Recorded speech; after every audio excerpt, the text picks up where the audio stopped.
Yeah, I think Reggie Bush just got a television job. I think he's officially announced his retirement, and he's in TV. So a lot of times you have to be able to. I wonder why Reggie Bush said that. That's the reason why, because he's doing some TV now. I don't think that Drew has thought it out that far. If you look at where the Saints are, their ownership, the great owner, he passed away. The wife has taken over the team. Financially, how much is she going to commit to the Saints long term? They haven't been willing to commit to Drew Brees. That's why he has a one-year deal now. Drew has not given any indication. He takes care of himself. He doesn't necessarily do the things Tom Brady has done, but Drew Brees is in as good a shape as any quarterback that we have in the league. So I wouldn't be surprised if he played another 2 or 3 years. He has a system that's friendly to him because he can do anything he wants. But now they have a running game.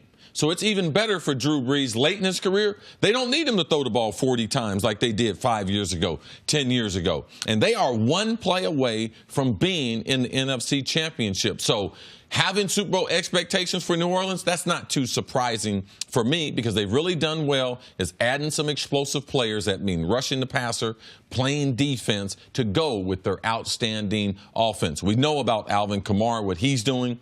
How do they recover from the 4-game loss of Mark Ingram? They're going to have to replace that productivity. But the Saints, I think, will be one of the best teams in the NFC come the end of December. I don't think Drew's going to walk away if they win the Super Bowl. But I do think one more Super Bowl is the only thing separating Brees from being in the discussion of, man, after Tom Brady, who are the greatest quarterbacks we've ever had? By Halloween, he's going to be the NFL's all-time leading passer. By game 5 or 6 of this year, he will have thrown for more passing yards than anyone in NFL history. By around the same time of this year, he will have the second most touchdown passes of anyone in NFL history. If he plays 2 more years, he will be first on both of those lists. So what's keeping him out of that conversation? He only has the 1 ring. Like, to be in that GOAT discussion for that position, it's multiple rings. Like, it's when Marino had all the numbers. He had 0 rings. Favre had unbelievable numbers, only had the 1 ring. Like, Peyton had the unbelievable numbers. Yeah. That last ring he won in Denver, that was a defensive-dominated team, but the ring shines the same, and so it got himself back in it. But if he wins another championship, I believe Peyton's the guy people will start going career to career and say, okay, both of them, unbelievable regular season success, unbelievable statistical success. Peyton has the more regular season MVPs, of course, but you could also argue Peyton was playing for a team that had more talent around it consistently than Drew Brees has. Like, he's one of the all-time greats, but he and Aaron Rodgers are in the same boat right now. Rodgers just hasn't played as long, so he doesn't have quite the numbers, which is, we know how good these guys are, but it's tough when Big Ben's got 2, Peyton's got 2, and Brady's got 5. Yeah. It's only tough if you're trying to get a list. You know, it's only tough if you're trying to put everyone on the list. But Drew Brees saying he's great, he's one of the greatest quarterbacks that's ever played in this era, there's nothing wrong with that. Like, I guarantee you, Drew Brees, he wouldn't care. He's definitely a first ballot Hall of Famer.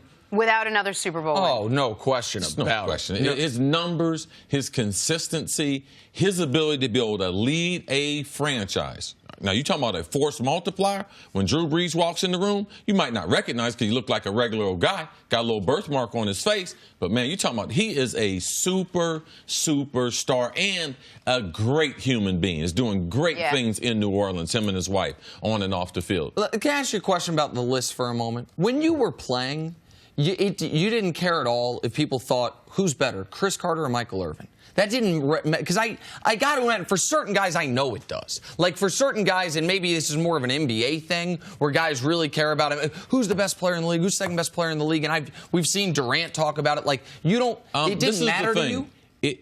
If guys who were playing, if they wanted to create lists, it would make sense. But guys who haven't played, creating lists, what sense would that make for guys who are playing?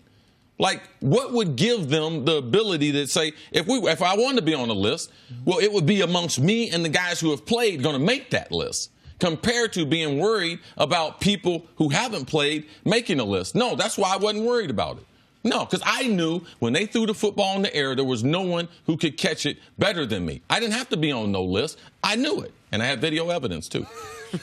Thanks for watching. Subscribe here to get the latest from the show. Also, be sure to check out more of the best clips from First Things First, or go watch a few segments from our other shows on FS1.